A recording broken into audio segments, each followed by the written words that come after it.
로마서 5장은 예수 믿는 신자들에게 일어나는 마음의 변화라면요. 로마서 6장은 예수 믿는 자의 상태, 신분의 변화에 대해 소개를 하고 있고, 그런 신분의 상태의 변화를 가진 자들이 어떻게 살아야 되는지를 알려주고 있어요.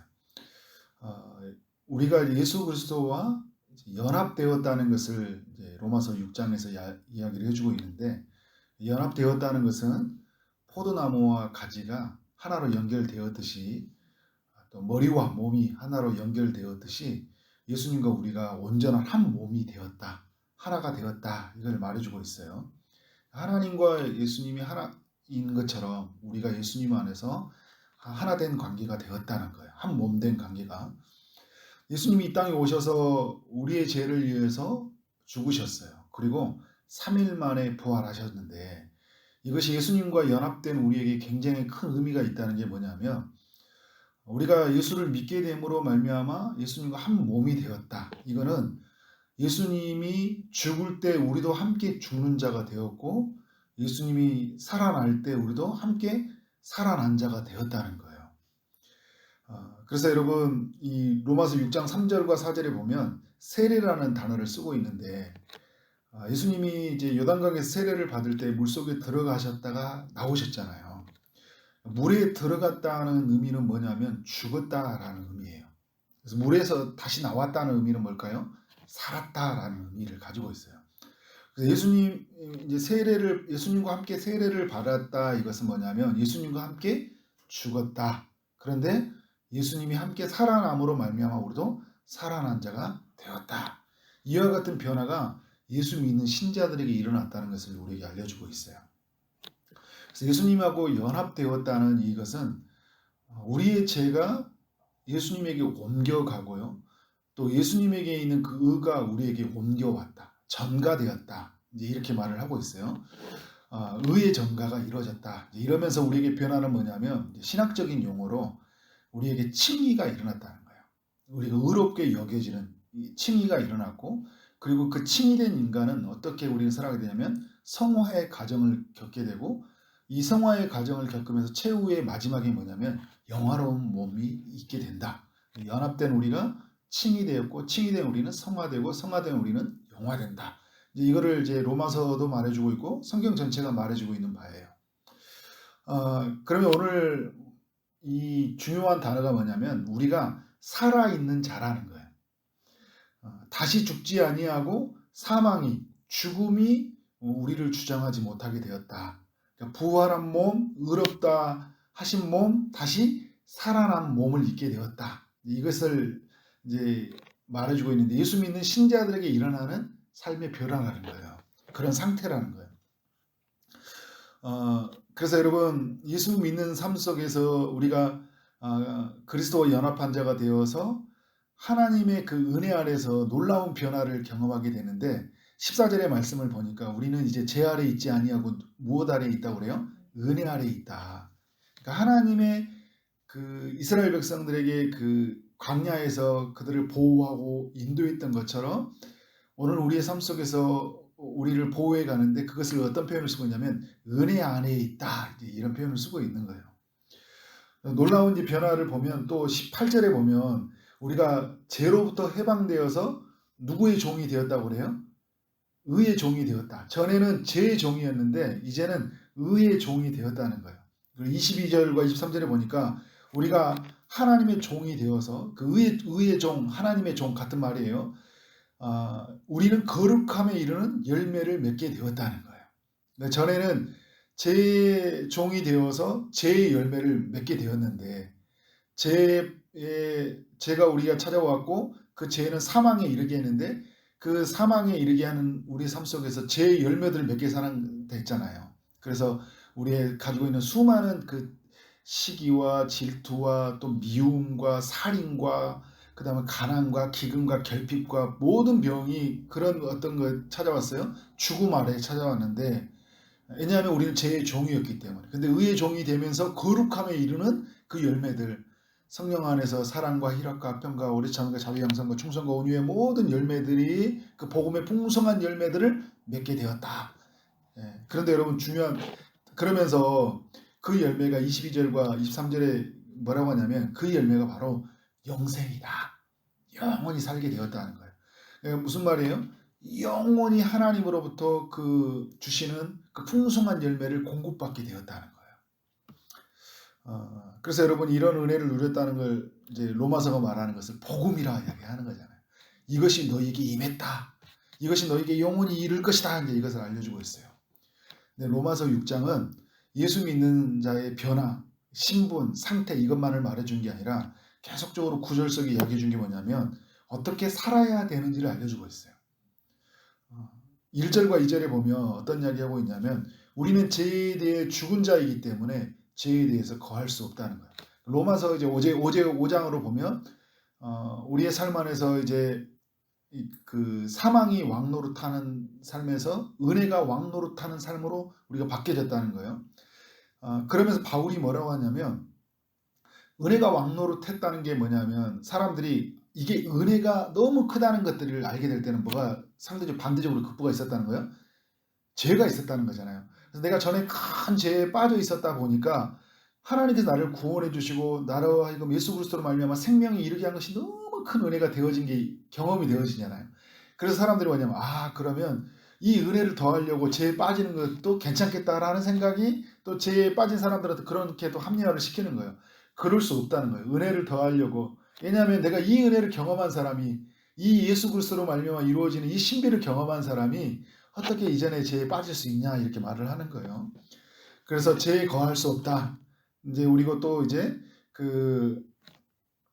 이제 6절에 보면 우리가 예수님이 십자가에 못 박힌 것은 죄의 몸이 죽어 다시는 우리가 죄에게 종노릇하지 아니하리라 합니다. 이야기하면서 그리고 9절에도 보면 사망이 다시 그를 주장하지 못하게 합니다. 하면서 우리의 삶에 뭘 이야기하고 있어요? 죄가 우리의 마음을 주장하지 못하게 하라는 거예요. 12절에도 보니까 죄가 우리의 몸을 지배하지 못하게 하여 몸의 사욕에 몸에 이끄는 그 욕망에 순종하지 말라는 거예요. 저급한 욕구들. 그러니까 이전에 그 죄의 종에게 살았던 그 방식에 계속 우리를 요구하잖아요. 이렇게 살아야지 네가 산다는 그런 욕구에 순종하지 못하게 하기 위해서 주님이 우리로 하여금 그렇게 큰 은혜를 베푸셨다. 그리고 13절에 보면 우리의 몸을 무엇의 무기로 내주지 말라는 거예요? 불의의 무기로 내주지 말라. 14절에 죄가 우리를 주장하지 못하게 하라 이렇게 이야기를 하고 있어요. 이렇게 계속 이야기하면서 뭐냐면 이제 우리는 죄에 대해서 죽었고 어떤 삶이 되었다는 거예요? 의에 대해서 살아있는 자가 되었다. 그리스도의 안에서 살아있는 자가 되었는데 이전의 삶의 방식으로 살아가지 말라는 것을 로마서 6장이 우리에게 말해주고 있어요. 어떤 분은 보면요. 예수를 믿었는데도 불구하고 이 죄에 대해서 이렇게 큰 심각성을 두고 살지 않는 분들이 꽤 많이 있어요. 이게 예수 믿으면서 1년, 2년, 10년, 20년 지나면서 거룩함에 이르는 그런 생명의 열매들, 그 영생 속에서 주시는 그 열매들을 맺어가는 사람들이 있다면 제가 처음에 그 이야기했던 성화의 과정을 통해 영화로운 기쁨을 갈망하면서 사는 사람들이 있는가 하면 성화의 과정 없이 살아가는 사람들이 있다는 거예요. 죄와 싸우지 않고 살아가는 사람들이 있다는 거예요. 반복적으로 오랫동안 죄를 짓고 살아가는 사람들이 있고 어떤 사람들은 하나님의 경고와 사인이 있어요. 그럼에도 불구하고 간과하면서 무시하고 살아가는 사람들이 많이 있어요. 어떤 사람들은 사악하고 불경건하고 더러운 일을 당연한 듯이 행하면서 사는 사람들이 있어요. 그래도 나의 구원은 변함없다. 그래도 내 삶 속에서 하나님이 영생을 허락할 것이다. 죄를 짓는데 감각이 없고요. 죄를 인정하지도 않고 형식적인 회개만 하고 있어요. 회개라는 것은 내가 이렇게 말로 주님 용서해 주세요. 울고 불고 하는 것은 이게 여러분 회개의 시작이지만 회개의 끝은 아니에요. 회개는 뭐예요? 돌이키는 거잖아요. 내가 부산으로 차를 타고 내려가려고 했는데 내가 강주로 내려가고 말았어요. 그런데 어떻게 하고 있어요? 표지판을 보니까 딴 데 가고 있는 거예요. 빨리 운전의 방향을 틀어서 어디에 가야 돼요? 부산으로 내려가야 되잖아요. 이 회개는 이런 거예요. 내 마음에 각성이 있어요. 내가 지금 이렇게 가면 안 되지 하고 나서 그냥 어디든지 길이야 그냥 가지 뭐 이건 아니잖아요. 그죠? 그 사람은 마음을 돌이킨 게 아니에요. 회개 하나님께서 우리에게 주시는 계속적으로 각성하는 마음이고 돌이키는 마음이 있는데 그냥 죄에 익숙해져서 살아가는 사람들이 있다는 거예요. 하나님께서 우리에게 죄를 이기도록 은혜의 수단들을 주셨어요. 말씀을 주시고 기도를 주시고 또 예배라는 수단을 주셨어요. 그리고 공동체라는 통해서 함께 성찬을 나누고 하면서 은혜로 여기면 죄를 이길 수 있도록 하나님께서 허락하신 것들이 있다는 거예요. 그런데 사람들이 이런 은혜의 수단들을 저버려요. 말씀을 읽고 묵상하는 것들에서 그렇게 의미를 두지 않습니다. 내 목숨을 걸 만큼 사수하지 않아요. 기도를 쉬는 것을 범하는 것을 내가 그렇게 내 삶 안에서 그 영적으로 단절되어지고 결핍되어지는 것들에 대해서 그렇게 내가 정말 간절함이 없어요. 그러다 보니까 어떻게 될까요? 은혜 아니면 우리는 어디로 빠질까요? 죄예요. 둘 중에 하나예요. 중간 상태는 없어요. 내가 은혜를 갈망하지 않으면 우리는 죄가 우리를 주장한다니까. 불의의 무기로 우리를 내어주게 되어 있어요. 우리가 여러분 그만큼 우리는 안전하고 그만큼 우리가 그 죄를 이길 수 있을 만큼 힘이 없다니까요. 그리고 우리 누구 안에 계속 거해 있어야 돼요? 그리스도 안에서 그리스도를 구하고 찾아야 되는데 사람들이 그렇게 살지 않고 산다는 거예요. 그래서 하나님이 우리에게 죄에 무너지지 않도록 그 은혜 안에 살도록 성령을 보내주셨는데 성령께 귀를 기울이지 않고 성령이 요구하는 소리에 순종하지 않고 그 소리를 저버리고 살아가는 사람들이 굉장히 많이 있다는 거예요. 성령을 구하지 않고. 모든 그 종교적인 의무들을 형식적으로 하거나 이선적으로 하는 공동체에 모이는 것, 기도하는 것, 예배하는 것 뭐 형식이고 이선이에요. 내가 이제 교회를 다니는 사람이기 때문에 이렇게 할 때 우리의 삶이 뭐냐면 죄가 우리를 계속 주장을 해요. 죄가 우리를 완전히 장악하고 지배해서 우리를 파탄내게 하지는 않아요. 그런데 이런 것들을 계속 내어버리게 되면 제가 어제 수요예배 때 말했는데 영적인 침체를 우리가 찾아올 수 있거든요. 영적인 침체가 찾아올 수 있는데 영적인 침체가 아주 오랫동안 되어버리면 굉장히 무서운 것들을 찾아올 수 있어요. 여러분 영적인 침체가 오래되도록 내어버려서는 안 돼요. 우리의 말씀과 기도와 또 공동체에게 그런 사실을 알리고 기도를 부탁하고 내가 스스로 일어설 수 없으면 기도를 부탁하고 성령께서 끊임없이 우리의 삶 속에 요구하는 것들에 대해서 내가 순종하고 또 마음을 기울이고 은혜를 구하는 것이 굉장히 중요하다. 사단은요 우리를 하여금 죄를 짓게 해요. 속여서 속임의 영이잖아요. 그리고 강압하는 영이에요. 우리가 연약한 부분이 있거든요. 강한 부분은 안 건드려요. 그런데 연약한 부분을 사단이 강압해서 이끌어가요. 그 부분에 빠지게 해서. 그럴듯한 이유를, 이게 속임의 영이기 때문에 그럴듯한 이유를 제시해서 어떻게 해요? 죄를 선택하게 해서 강압적으로 끌고 간단 말이에요. 우리 어떻게 해야 돼요? 은혜가 나를 주장해서 어떻게 하냐면 사단이 속이려고 할 때 참된 것을 보게 하고 강압하게 끌고 갈 때 끌려고 할 때 우리에게 오신 성령을 의지해서 어떻게 돼요? 성령이 우리를 끌고 가잖아요.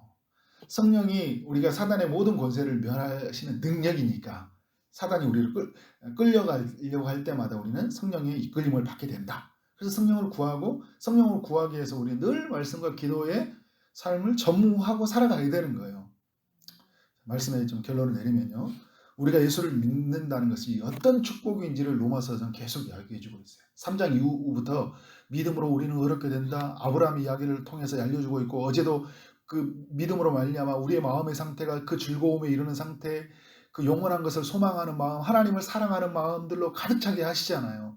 그래서 예수 그리스도가 우리에게 오셔서 생명을 주시게 하는 은혜가 얼마나 놀라운 거고 그와 함께 죽고 그와 함께 살아나는 것이 얼마나 큰 축복이냐. 그 은혜 안에 거한 것이 우리의 삶 안에 얼마나 놀라운 복이냐라는 것을 알려주면서 우리는 다시는 죄가 우리를 주장하지 못하게 하고 불의의 무게로 우리의 몸을 들이지 않고 오직 의의 무기가 되어서 하나님께 온전한 드림이 있고 그래서 나눔이 있고 그 풍성함이 있는 삶 그렇게 살아가는 삶이 된다. 그것이 오늘 우리 모두에게 삶이 되어지기를 주님으로 축복합니다. 아멘.